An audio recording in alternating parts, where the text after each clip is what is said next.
बिस्मिल्लाहिर्रहमानिर्रहीम। मज़दूर नाज़रीन व सामीईन, अस्सलामु अलैकुम वरहमतुल्लाहि वबरकातुहू।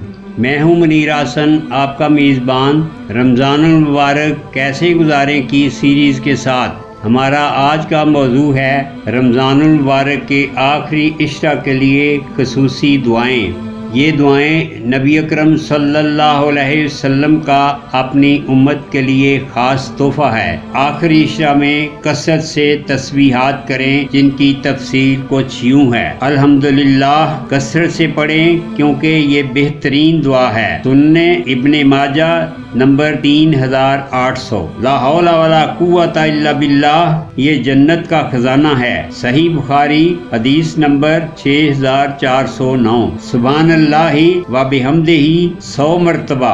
समुंदर की झाग के बराबर भी गुनाह हो तो माफ कर दिए जाएंगे। सही बुखारी हदीस नंबर 6405। सुभान अल्लाहिल अज़ीम व बिहम्दिही जन्नत में खजूर का दरख्त। तिरमिज़ी शरीफ हदीस नंबर 3464। नंबर 5 ला इलाहा इल्लल्लाहु वहदहु ला शरीका लहु लहुल मुल्कु व लहुल हम्दु व हुवा अला कुल्लि शैइन कदीर। 100 मरतबा 10 गुलाम आज़ाद करने का सवाब दिया जाएगा। 100 नेकियां मिलेंगी, 100 बुराइयां मिटा दी जाएंगी। सही बुखारी हदीस नंबर 3293। इसके साथ ही हमें इजाज़त दीजिए, इंशाअल्लाह दोबारा हाजिर होंगे एक नए मौजू के साथ। हमें अपनी दुआओं में याद रखिए। अल्लाह ताला हम सब का हामियों नासिर हो। आमीन।